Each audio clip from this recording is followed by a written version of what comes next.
Okay, we're live. Hi, this is William Ramsey. Welcome to William Ramsey Investigates. On today's show, I have a very special guest, a returning guest. We spoke exactly 30 days ago about a book he published in 2020. The title of that book was The Three Commas Club, a true story of sex trafficking, pedophilia, and murder. Really a fascinating book. Highly recommend people go back and check out that interview and the book. But we're going to talk about a ostensibly fictional book, a mystery novel, as it's stated on the cover of this book, titled Hunter's Moon. And again, his name is Jack Watts, and his website is mcgeeandme.net. It's mcgeeandme.net. And Watts is also very active on Facebook.com, so you can check out a lot of his stuff on there. I'm going to mention some of his other books. He's a very prolific author. I think he said last time he's published 26 books now, and this is a really fascinating book. I was reading through it. I was smiling and nodding along, like I understood a lot. He can talk more about that. Some of his other books are Retaking the USA from Darkness and Depravity, 2021. Hi, my name is Jack, One Man Story of the Tumultuous Road to Sobriety, 2014. Also, Recovering from Religious Abuse, 11 Steps to Spiritual Freedom, that was 2012. And but he has many other titles at his website, so we can talk about that. So Jack Watts, welcome to the show. Thanks for returning. Well, it's good to be back. I mean, I had a good time last time, so this is doubling down. Good. Well, congratulations on this book. I mean, it's you presented as a novel. Can you talk about your other books and what led you to write Hunter's Moon? I can. Actually, when I wrote my memoir, Hi, My Name is Jack, which, by the way,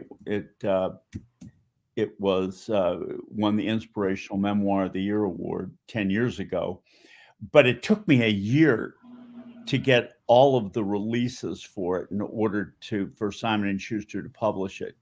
And, because all of the libel laws and defamation laws are really not to protect the innocent, but to protect the guilty from being exposed. So, I said, you know what? I am not going to write true things anymore. I'm going to write fiction.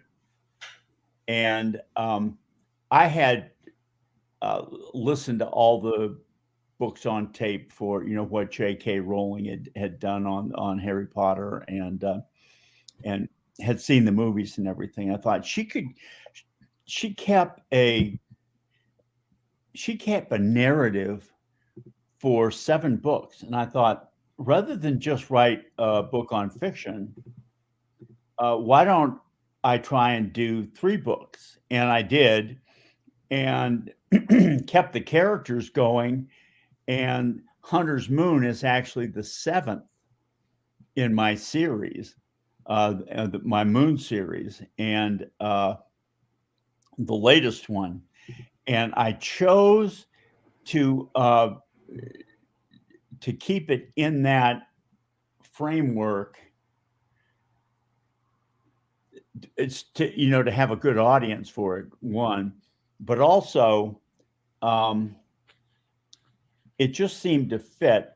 My characters are Georgians, and the story in Hunter's Moon is really what happened in the last election and why Georgia was. Well, can you, because I didn't know, I saw this, I knew that you had written, sorry to interrupt, but I knew that you had written this book. Can you talk about the first book in the 7-book series and kind of lay out some of those characters and just give a slow overview of what led you in those books to Hunter's Moon, please? Because I don't know. Yeah, I can. The first one is Full Moon Frenzy, and the characters are a couple of people that are physicians in the emergency room, and a alcoholic assistant district attorney, and his name's Sean Kincannon.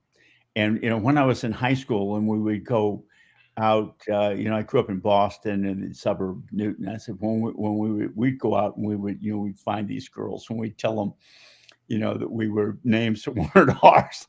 And I always took the name Sean Kincannon. And so, because I just loved it, I thought very strong. And I'm Irish anyway, but Sean Kincannon. Well, when my friends, if they found these girls first, they would call me up and tell me to come, and they would introduce me as Pretty Boy Sabarisi, which when you're 15, 16 years old, you do not want to be called Pretty Boy Sabarisi. So in this first novel, the arch villain is Pretty Boy Sabarisi, and the hero is this drunk Irishman, Sean Kincannon. And it really just kind of, in some ways, follows some of the stuff that I did, because my memoir, Hi, My Name is Jack, is kind of code for Hi, My Name is Jack, and I'm alcoholic, and I'm a recovering alcoholic, which I don't mind saying. And the whole book is about that and my story. And it's pretty involved and pretty good. Gotcha. I've been sober for 28 years, which is congratulations. Yeah. Well, if you're Irish, that's a long time, but it isn't part of my life anymore. So I kept the character of Sean Kincannon as the heroic person. And he marries this physician named Marla Dean, and they become essentially like the Nick and Norah Charles. Do you remember Nick and Norah Charles from the Thin Man series in the 1930s? Sounds really familiar. And so I bring in some of the historical things like that, and it's a lot of fun to read, and a lot of people have read them. But it goes from one episode after the other, and frankly, I've done a screenplay for a miniseries to try and see if I can sell this thing, because it's good. It gets into some political things that are real, and Hunter's Moon is real. Now it's a novel, and it's very interpretive, because that's the great thing about a novel. You can interpret, and it's really based on what I saw. And I live in Atlanta. You remember seeing those the video things of the women who were pulled out the suitcases and had all the fraudulent votes, and not a thing ever happened to any of them. Yes, I followed that very closely. Followed Georgia very closely. Yeah. Nothing happened to any of them. And I started, what the hell? What's going on around here? It didn't make sense. And when I saw what the FBI was doing, which was nothing, which I have come to recognize from my other book that we talked about the last time. Right. The Three Commas Club, yes. The Three Commas Club, that it isn't just Comey and Peter Strzok and all those that are corrupt. The corruption in our FBI seems to me as if it goes all the way through. And when I was growing up, one of my favorite shows was the FBI with Ephraim Zimbalist Jr. Loved it. Believed in the FBI. Always did. So to the point where in the Three Commas Club, I went and had a full sit-down interview with two FBI agents at the direction of the U.S. attorney in the state of Georgia. Interesting. And so I thought I'd get somewhere with it. And then when I saw what happened, and I started saying, wait a minute, this just isn't right. And there were some things that were really so askew that I thought, I've got to write about them, but I'm going to write it in a way that I can put it out there and not have to worry about getting killed or worry about defamation. So it opens up where the where the governor's daughter is talking to her boyfriend as he's driving to a political event near Savannah. And then all of a sudden the line goes dead. And what has happened is it appears that this young man had an accident and was killed in it. But the metal in his car melted. Gasoline doesn't burn hot enough to warp metal. This meant that he was taken out. And I strongly suspect, that thermite was involved. And thermite is the explosive that they use in drones. If you're going to take out a tank, they use a missile and has thermite. And I mean, just like right, it burns at like 3,000 Fahrenheit. Yeah, it melts metal. Yeah, melts. So this boy's dead, but for what purpose? In my estimation, it was to keep the governor of Georgia, who I believe is corrupt. I voted for him. I campaigned for him. He was, was certainly a whole lot better than Stacey Abrams, but it seems to me as if the leadership in the Republican Party in the state of Georgia was complicit in the voter fraud to deprive Trump of the 16 electoral votes of this state. And, it's never been righted. So when it's this incredible, really. Yeah. When this happened, there was a GBI detective who was put on the case to investigate it. And I make him part of the plot of this Hunter's Moon. And he's the one that kind of spots that it's thermite, and he gets close enough to it that he is Hillaried, essentially. He was executed and made to look like it was a suicide. And and the death that you have of this young man, it reminds me of the Hastings death back in 2013. If you remember that, it happened here in LA, where like the engine block literally left the car. Like the car before, if you remember that death in Los Angeles, the engine block came out before the car came to rest against the palm tree on, was it? Yeah, it was Highland it was a Maserati or a Ferrari, one of the two. I think it was a high-end Mercedes-Benz, like a 350. It might have been. But I'll tell you one thing that I absolutely remember about that. It was that the engineers at Mercedes-Benz saying that could not have happened that way. There is no Mercedes-Benz that would have the engine, fly out no matter what happened. There are pictures of that engine block sitting on Highland. Like it's the huge engine block. I'm not saying the entire metal part, the heaviest part of the whole car got separated from it. And nothing happened. Nothing happened about that. That was just a car crash. So, yeah. This happened in a little town called Pooler, Georgia, Pooler. It's a suburb of Savannah, and a very, very nice little area. But the purpose for this kid's death was to, essentially, in my estimation, a threat to keep the governor in line, because he was having second thoughts and balking at following through with what was happening.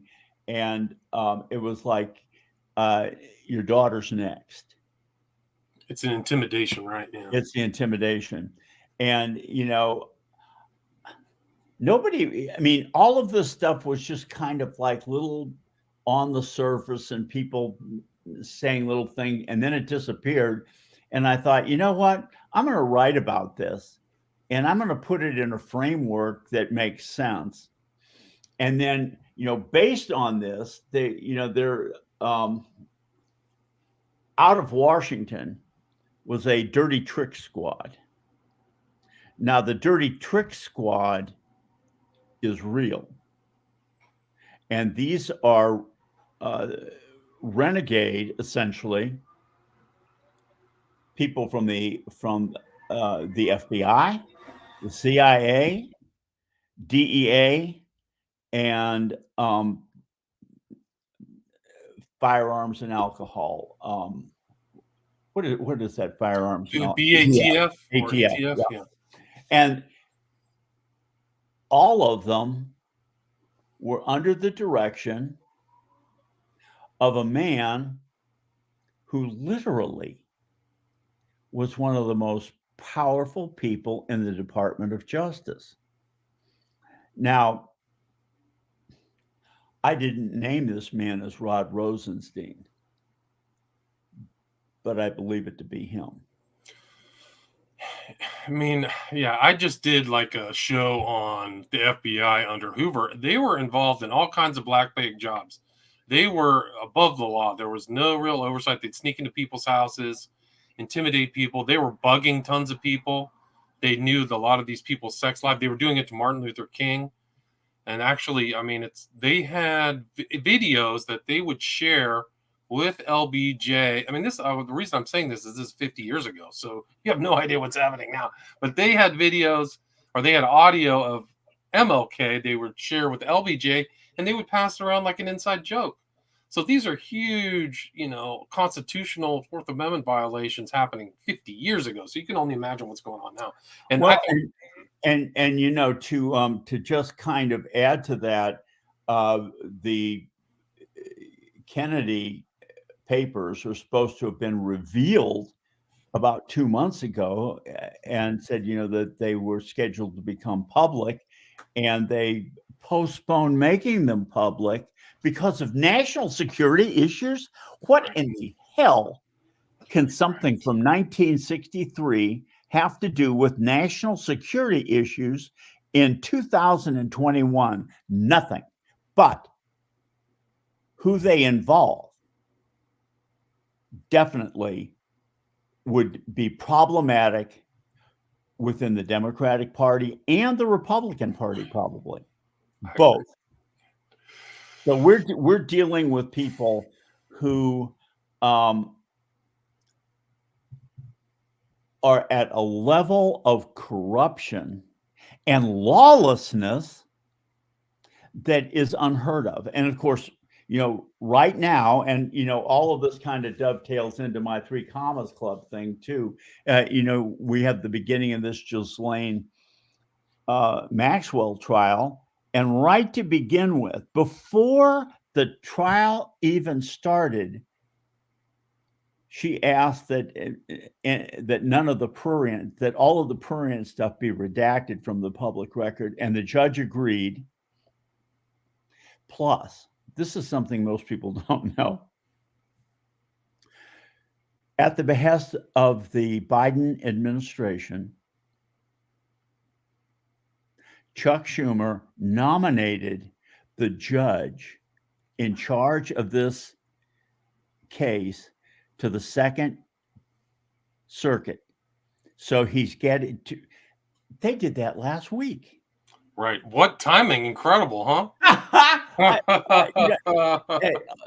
So this is in an effort to protect these pedophiles, these sex traffickers, from both the Republican and the Democratic Party, because the one thing that they all have in common, and I go into great detail about this in Hunter's Moon, is that the loyalty isn't like honor among thieves. It's that I have this on you and you have this on me, and we will only trust people that we know that we could take them down and they could take us down. So this cabal of perverts is running our dadgum country. Yeah. And they're incentivized to stay there too. So they're able to stay there through that. And if you look at, I don't know if you remember, Barney Franks had that whole male hustling prostitution ring, allegedly, that he was operating. He said, if you bust me, I will release all of my information. This is before Epstein. I think this is 2005 or something like that. I remember that specifically. I grew up in Massachusetts, so you know, I remember Barney Frank, and boy, you talk about a despicable human being. He was like one of the worst, but you know, he did threaten to do that, and he absolutely shut down all of the criticism about himself. Right. And I don't even think the person who was associated with him went to jail. Like, I think that he was operating out of Barney Frank's house, and there are pictures of Barney Frank with what's the guy from Pizzagate, Alefantis. So he was associated in the same circle that Alefantis was. There's pictures of him, and I think his Alefantis boyfriend at the time was a guy from Media Matters. And these are the people who were shaping public opinion. There's pictures of them at some place in Rehoboth. They used to go to Rehoboth. But yeah, you do talk. I mean, you got to get this book. It's really incredible because you're super well informed. I was just smiling and nodding along. I mean, I think I said that, but you talk a lot about Haitian trafficking, Haitian things, associations, black bag jobs, kind of how people work up in the system. I mean, I think that's really all true. You're right. We're kind of run by a kind of criminal cabal. So. And these unaccompanied children are there for one purpose, and that's to provide, and that's, I mean, they are sexual tools, boys and girls, for these people. And they aren't just Democrats. Right. The Republicans are equally as complicit. In one sense, some of these Republicans, if you ask me, are worse human beings, because at least these Democrats are fairly open about being reprobates. Some of these people that I'm kind of talking about a little bit, and we're America first, we're for God, country, and well, they aren't, and they just use that to manipulate people like you and me and everybody that's listening to this podcast. But here's the thing: Americans are becoming awakened. We don't have many people anymore who are completely fooled. Well, there are a lot of people that are completely fooled, but I mean people who want to know can know. I agree. And there are things out there for them to learn, for them to recognize. And here, with this Ghislaine Maxwell thing coming out, just the day that the trial starts, Dorsey resigns from Twitter. Unanticipated, unexplained. Well, it's time to move on from the original. Well, there's something involved in this. And just by the way, all of these names in the Ghislaine thing, which would be some of the people that I'm referring to in Hunter's Moon, were supposed to be released over a month ago. Right. Have we seen even one? No. It's so important in the public interest too. I mean, it's definitely in the public interest. It's in the public interest. Why aren't we seeing that? And if we're not seeing that, who has the authority to keep us from seeing it? What is it? How is this even happening? I mean, it was scheduled to be released and it wasn't. Probably the same. I don't have a name, but probably the same kind of people that are saying, well, it's a national security issue for us to, to keep what really happened to JFK under wraps 58 years later. 58 years. It's incredible. I mean, there aren't any nuclear weapons from 1963 that are still in operation. There aren't any, other than the B-52 Fortress, which, has never gone out of date. There's no military hardware from that era that exists, not just in the United States, but in any of our major competitors, for Russia or China. You might go to Uganda and they still have an M1 like the ones that we did when we were in ROTC, but not much more than that. So anyway, in the Hunter's Moon, I actually use some of the language and some of the things from some depositions that were given by people who were in the Dirty Trick Squad and left it. And they gave the deposition so that they could still be alive.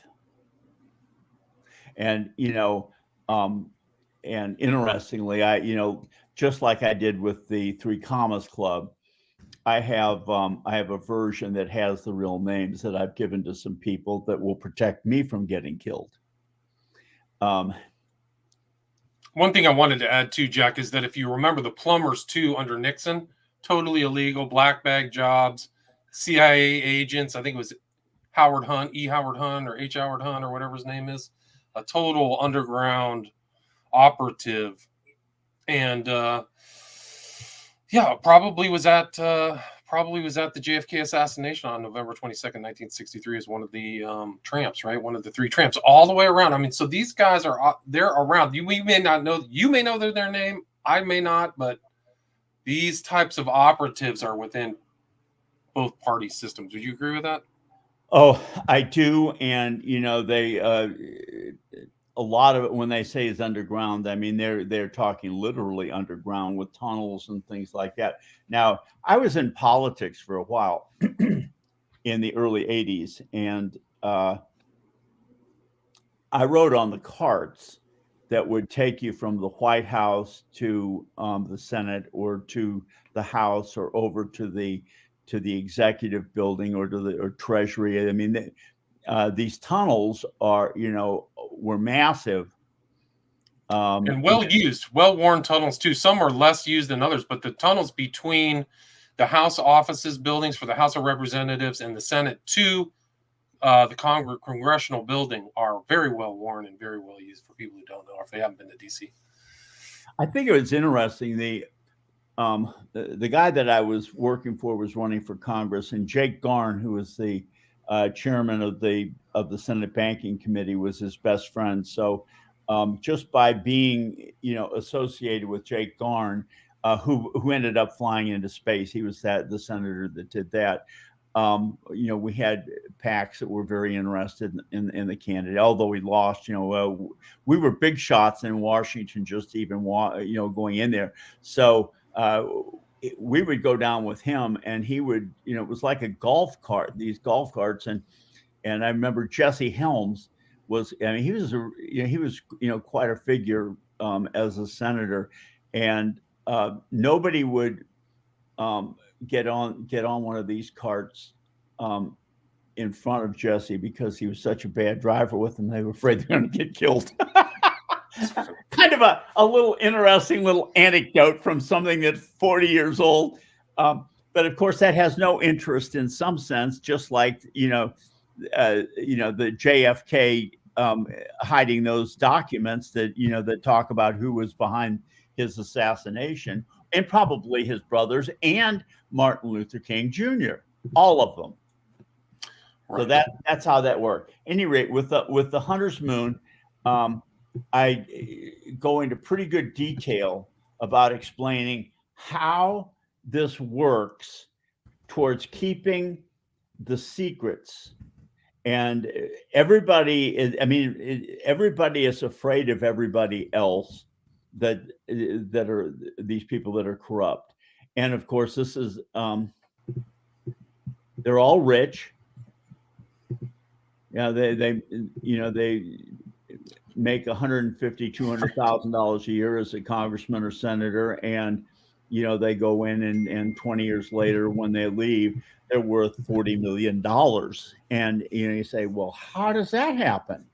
Where did they get that kind of money? And it's all based on the corruption. And I'll give you yours. You protect me. You give me mine. And here they've just brought this Judge Nathan into the fold with the Ghislaine Maxwell thing by giving him a seat on the Second Circuit. Which right. It's a she that might kind of looks like a he, actually, but yeah, I'm sorry. It's okay. But it is incredible. Like right before, the signaling is so obvious. It's not done after, it's done before. It's just off the charts kind of blatant. It's so blatant. So blatant. They used to, be fearful of exposure, but now with the complicit press, they don't even bother. They don't have to worry about that even in the least. They just go ahead and essentially is everybody doing evil and what is right in their own eyes. And the people that are specifically suffering the most are these children who are being raped. After that, it goes down to where people like us, we're kept in huge debt to pay for this corruption and to allow them, and they believe they have a right to do this. They think that this is they're smart and we're not. Right.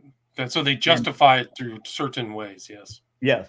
And because they're wise and there are betters. I mean, in a certain sense, it's like they are titled nobility, yes, but it's self-proclaimed titled nobility. It's incredible. Yeah, it really is. And Ghislaine Maxwell's super corrupt. There were tons of stories about 12-year-old kids from Haiti and from Venezuela. There's stories of very young children being trafficked. Not the cover story of 16-year-old girls, which is terrible, but really young kids moving from Mexico to New Mexico. And a lot of that stuff has not come forward. It's not come out. She sat down with Virginia Giuffre and Jeffrey Epstein and asked her to have a baby for them. So they were going to take the baby for God knows what other stuff. And there's pictures of her with very elite people. I think it was Elaine, what's her name? Elaine something, Steve Jobs' ex-wife. Like, she's at the island. Like, these are world powerful people. It's no joke. I mean, Epstein is with Bill Gates. These are the top tier they were targeting. Yeah, so really incredible stuff. And it's all being kept from the public. And so many people are involved. Stepan Olivas or Stephanopoulos has had lunch with Epstein at his place. These guys corrupted the media, too. That's why the media is crap. It's garbage because, in part, I mean, this is just one kind of operation. What about the other things that we never heard about? What about other operators? We don't know all of them, but they've been around for a long. You can talk about Spence, the affair out of Nebraska, and all these other characters. This is just a huge thing, and it's really important. The media is going to drop the ball on Ghislaine Maxwell. They're going to try to bamboozle and befuddle people. You can just tell right now that the whole fix is trying to be put in. Yeah, it's terrible. So, but let's get back to your book. You talk about some Haitian stuff too, right? Actually, the book before this dealt with that specifically, and with what they use these young children for, and it includes things that people are. I mean, it gets so dark. with the use of adrenochrome and things of that nature to,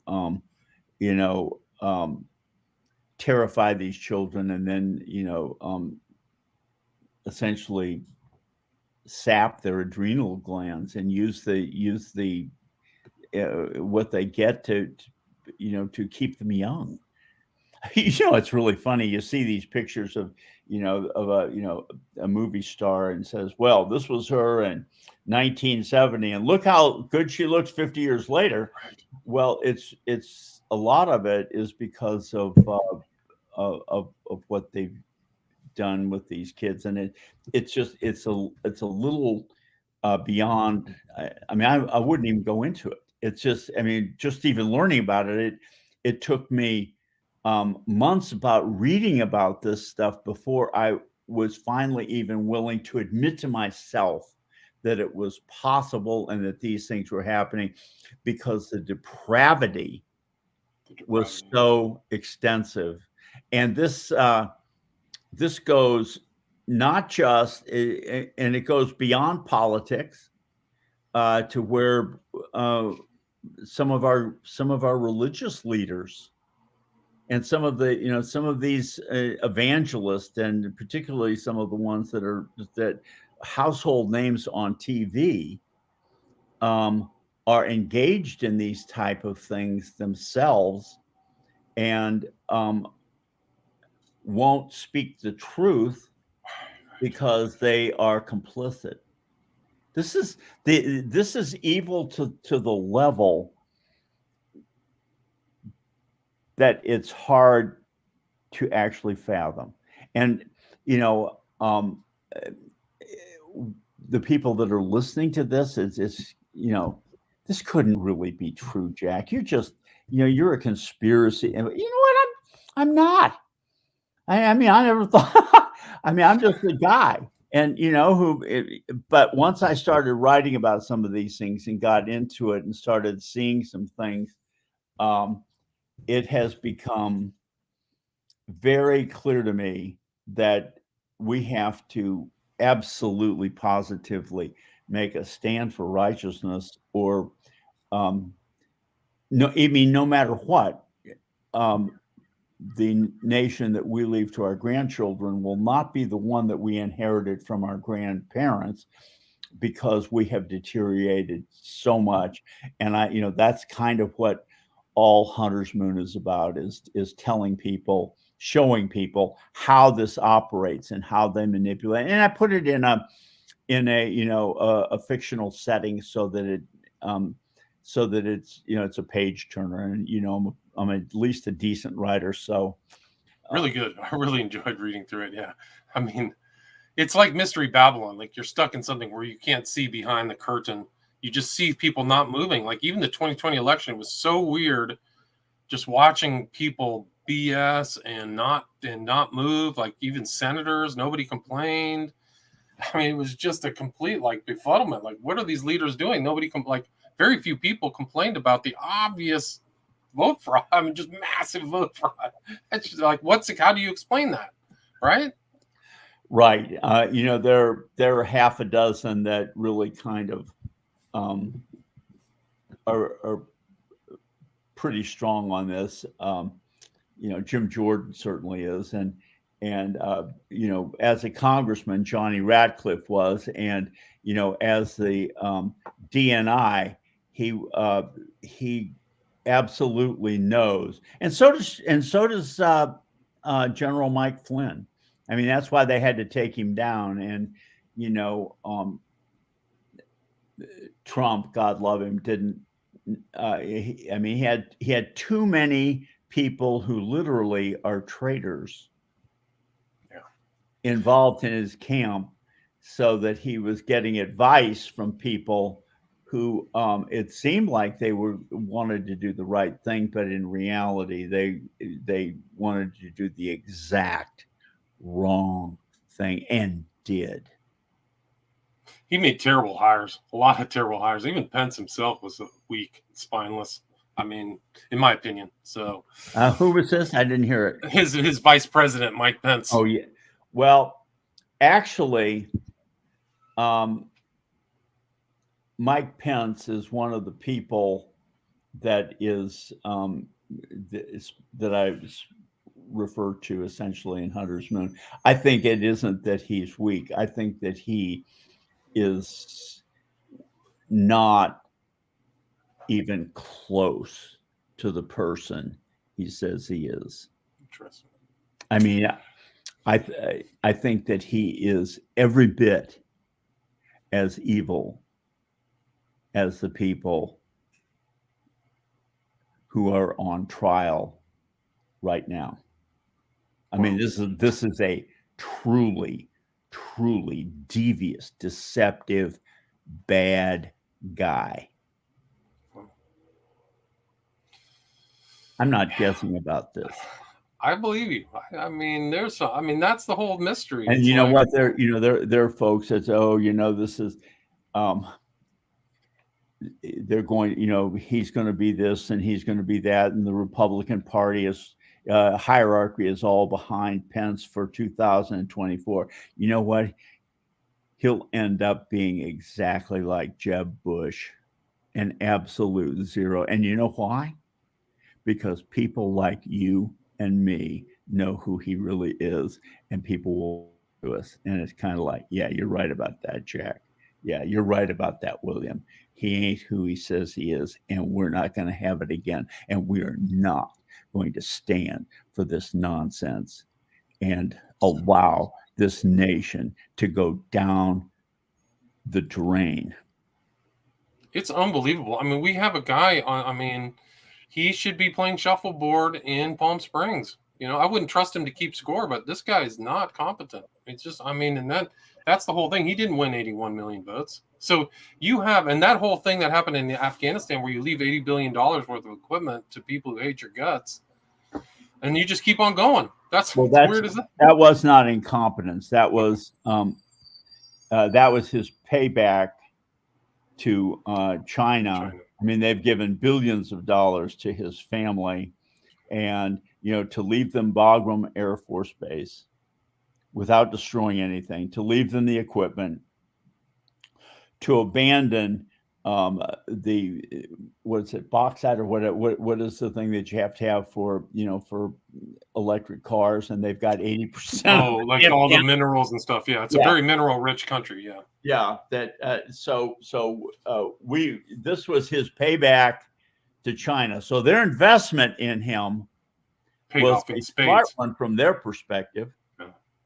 And just by the way, just keep your eye on what's happening with Taiwan, because that's I don't believe it's Ukraine where there's where there's going to be real conflict, but the Chinese want to take down Taiwan, and of course they've wanted to since Chiang Kai-shek in 1948. But Taiwan has a very strong military, and the United States has a treaty with them that is, if they're attacked, it's an attack on the United States, just like NATO. So we'll see what Biden could do to get around that, because that's the key, and that's where we're going to see where some of this stuff, where these people who've been paid off by the Chinese, right.